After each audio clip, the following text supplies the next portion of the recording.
Hello, and welcome to MCOM 746 Cross-Platform Campaigns. My name is Dr. Marianne Martin, and I am your instructor for this class for the next 8 weeks. This class has been held in different versions before in this program. This one is slightly different. The program overall has changed a little bit, but the emphasis for our course this semester is on the cross-platform element. Last fall I taught one that dealt mostly with social media. This year it's on we're integrating multiple platforms, and you will be graded in according to your ability to do that. So we will be using as many media platforms as possible in your final campaign plans. That will be your final project in the course. So your ability to pitch to broadcast media, to newsprint, to blogs, or to write a blog, to have Twitter, Facebook, YouTube, Pinterest, Storify, as many media platforms as possible integrated into a PR campaign. That's our goal. But as a result, since we're using traditional media as well, there's going to be a major emphasis in this class on public relations writing, specifically writing press releases. As you'll see in the syllabus, there is an expectation for you to write multiple press releases, to write blog entries, things like that. That will be a part of your final plan. So just know that this is a major departure from the course from last year and maybe from the past in general. So we'll be doing a lot of writing in this course, and I will be teaching a segment on PR writing. Because if it's done right, it's very enjoyable. So just know that we are using multiple platforms, cross platforms, integrating as many as possible, and we will be doing a lot of writing in this class. Your skills will be expected to be up to par in that. So if you look over the syllabus, you'll see first of all what our student learning objectives are. They're pretty basic, pretty generic, but the required resources, these are the things that I really want you to pay attention to. First of all, you have to have access to D2L, and if you're watching this video, you have access. This is your key portal into the class. Check here daily if possible for updates on the news bulletin for your course. I will post things regularly, daily, maybe multiple times a day, and it is your responsibility to watch out for that and keep an eye out for it. You will be graded on your ability to stay on top of this class. And since I won't see you in a face-to-face setting, you will be responsible for paying attention to that. That is how you will know what is going on in this class. So also the other books, other resources that you will need, you'll have online website that will be, you'll get a lot of information, a lot of how-to out of that. It's a Dick's Sandbox site, similar to what I used last fall, but much different for the needs of our class. I will be sending that link and that information to you no later than Tuesday for you how to access, and you'll have to pay for it. So I think it's less than $50 to have access for the next 8 weeks. I mean, for a textbook, because it's your key text really for this class, that's not a bad price. And then you'll need to order off Amazon this book, the Public Relations Writer's Handbook. It's only like $26. You can get it used, you can do whatever you want, but I just need you to get it. I need you to get it really quickly. If you don't have an Amazon Prime membership, I have found that Amazon Prime more than pays for itself. And I used it all through grad school. It was an amazing thing to have. But if you have an Amazon Prime membership, you can get this book in 2 days. So anyways, just get your hands on it. I don't care. Just get it. Find it as cheap as you can and get it to your house. Okay, and I'll also periodically post readings on D2L. Just know that as the course goes along, a characteristic of my teaching is as I learn your issues and things that are important to you. Excuse me, my family's just coming in from outside, so it might get a little noisy. As I get to know you and get to know the interests and the needs of the course and the students in our class, I may adapt the course calendar I may add readings, I may move things around. I will try and give you as much notice of any of that as possible. I could change course requirements based on your needs and your interests. Things that really hopefully help you maximize this course, so it's helpful and useful to you. So that's another reason why you need to check the news bulletin as much as possible. But anyways, it's a fairly democratic process. So if students express to me that something's not going to help them, then I won't do it. But as I think of things, as things come up, as we get to know each other, I may adapt the course content and material to that. So just keep that in mind. I'm always trying to pay attention to that. So, but our course calendar, these classes go by at a fast clip. They really, really do. And I've kind of front loaded it pretty heavily the first couple weeks, and it might seem pretty heavy, but as you turn things in and do the reading, I'm hoping it helps you build upon your final project. And so by the last couple weeks, you're really only fine-tuning your project. So the full 7th week of the course is just you working on a working draft.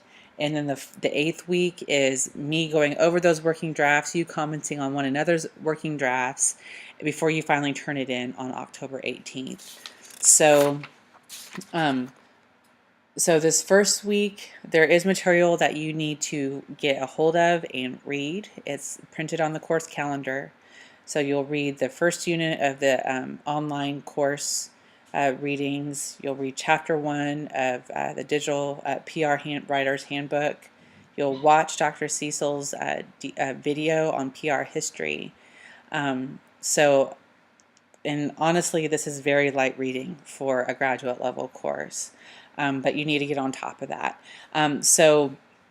And then it shows week 2, what our general topic is, and the readings, the expectations. But the general week-to-week kind of workflow that I'd like you to take is by Wednesday, everyone should start posting their responses to the readings on the discussion board. And I have week-by-week posts or discussion boards. I believe I've already created them. And you go to it, and then you start discussing, and you make your first post, and then you're supposed to discuss with one another. So you give each other feedback, you comment on one another, and so you start that on Wednesday. Things tend to pick up. Everyone, kind of gets on the same page by Thursday night. Friday's really, really busy, but I'd like to cut off the discussions by Saturday afternoon, usually Saturday morning, only because it becomes so unwieldy for me to stay on top of the discussions, and there needs to be kind of a finite amount of time for each topic. This is an online course, and that is supposed to grant you as a student ultimate flexibility. However, we also need to have some structure. So I've stopped letting discussion boards stay open perpetually, only because then people keep commenting, and we need to move on to the next topic, and we need to move from week to week and keep the course going instead of just keep going back and back. And it's really, I think it kind of streamlines the course and keeps people on task a little bit easier if we just cut things off and move next. So anyways, so that's the thing. So I will let's talk about the discussion board really quickly. Your discussion participation is worth 100 points out of 500. So it's a 20th of your grade. It's very important, 1/5 of your grade. This is discussion in graduate school is one of your key modes of learning. So and what you're doing in discussion is you're not just summarizing information. You're supposed to be analyzing and critically engaging with it. And that is not simply just saying, well, I like this or I didn't like this. If you say that, then you have to go on and say why, and you have to provide some analysis. So what this means is if you weekly turn in only 1 or 2 or 3 posts that summarize the readings, because it's important for me to know that you've actually done the readings. However, if you're just summarizing them and then saying, yeah, I really like this, and that's it. Um, that's not helpful to you. That's not helpful to your classmates, and that doesn't show me your depth of learning. So you really are expected to find at least one element of each reading and kind of engage and delve into it. So what you could do is you could compare it to something you've experienced in your professional life or your personal life and relate it back to that and say, well, this kind of differs from my own experience. I actually find this to be the truth and, to be the case, and, go back and forth on that. And that's more of the analysis that I want to see in the discussion. If you're simply summarizing and, saying, yeah, this is really good, that's not going to cut it, and I'm not going to like it, and you're not going to get an A for that level of discussion. That also doesn't mean I want you to inundate the discussion boards. So if you have 100 posts for everyone else's 3, because our class is pretty small this semester, that's not going to get you an A either, because that doesn't necessarily mean that you have meaningful engagement with your peers. It doesn't mean that you're giving them feedback. It doesn't mean anything other than you're posting a lot. And I prefer quality over quantity any day of the week. So keep that in mind. And then finally, when you say things on the discussion board, when you turn in any work to me at all, attribution is expected. So if you make a claim, if you make an assertion about evidence or facts or information, you are expected to provide attribution or some sort of in-text citation, a link, something to where you got that information. Otherwise, it's plagiarism, or it's lazy. So this is a course for communications practitioners, and attribution, factual information, accuracy, you have nothing if you don't have that as a communications practitioner. And we will all be building our careers on our ability to be truthful, accurate, precise, truthful. So if you have any questions about what that means and how to do that, please let me know. But just know I have no tolerance for for not attributing information, for not citing your sources. This should go without saying. So just know that it has been a problem in the past, and it is. I have the highest standard when it comes to factual accuracy, attribution, and backing up what you say. So it's very important. So okay, so discussion each week.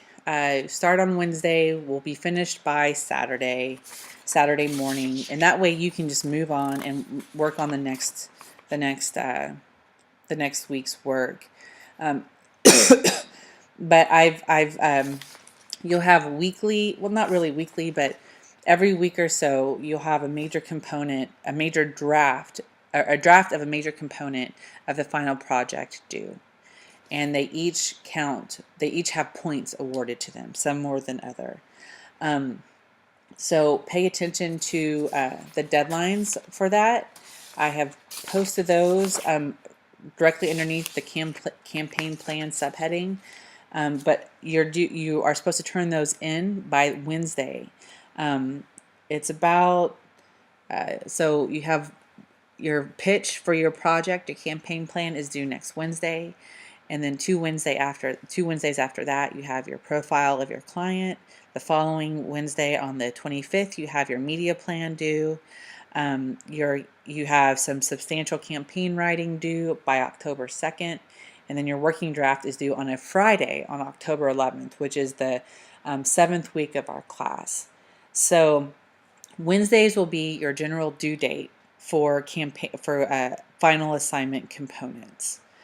But those are the days that so my recommendation to you is work on your components for your campaign plan in tandem with your reading. Turn your components in on Wednesday and then begin discussing. So I think that might be a good manageable workflow for everybody. But I know you're going to have to figure that out with your daily schedules, with your work in your school. So let's see. So that's a campaign plan. That's on page 3 of the syllabus. All right, and one more quick note about the discussion boards. You'll also be posting your drafts of your campaign plan components. I expect the class to give each other feedback on the discussion board that way. You learn very well from each other. That's one key way that you learn in grad school is through critique and like peer editing. I will be giving feedback, and you are expected as peers to give feedback to one another. Of course, we need to be civil with each other.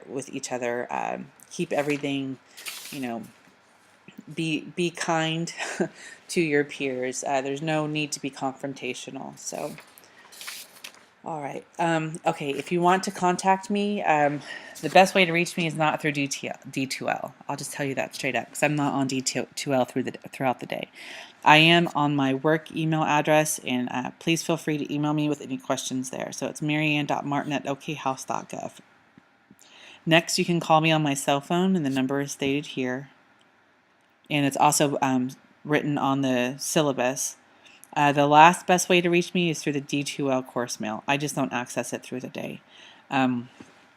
Anyway, so email at my work email, my work email. That would be the best way to do it. And I live in Oklahoma. I work in Oklahoma City, so I'm not near most of you at all. So please contact me if you need me. So a couple of things to know about this class. I am a working professional. You all are. I don't know all of you, but I'm assuming we're all working professionals, and I will treat you like one. So anyone who's been in my course before, and there's a couple of you who've had me before, know that I'm very straightforward. My standards are very high, but I will do my very best. I don't beat around the bush. I don't, I don't put up with a lot of nonsense, and I'm not gonna mince words. But my expectations are high, but that doesn't mean I'm not going to help you meet my expectations. I mean, that's my job, and I take great pleasure when I see my students do well, and but it's my job to help you get there. So if I'm not clear, if you need any help at all, if there's a crisis in your life, please let me know, because my overall goal as an instructor is to make sure I do everything I possibly can so that you get the grade that you want. But I can't help you if you don't ask me for help. So, especially since I won't see you every week, I can't read your body language. I won't see you physically. So I need you to email me or call me and let me know what's going on. And if you need help, I am so happy to do whatever I can to help you. And if that means sending drafts of something back and forth until you nail it, more than happy to do that. So I will do everything I can to make sure that you get the final product that you're proud of in your campaign plans and all your drafts of everything, every step of the way. But that's why we're turning things in steps, so we can slowly build and get better and get practice at what we're doing. And I want you to do well. So just know that I have a very high standard. A draft is a draft, and there can be glitches and problems with it, but I'm not going to accept sloppy work and tell you it's okay, because it's not okay. It's not okay in a professional workplace, and it won't be okay in my classroom. So I want you to conduct yourself as a professional, to turn in professional level work, and you will be graded accordingly. So if you've had me before, you know this.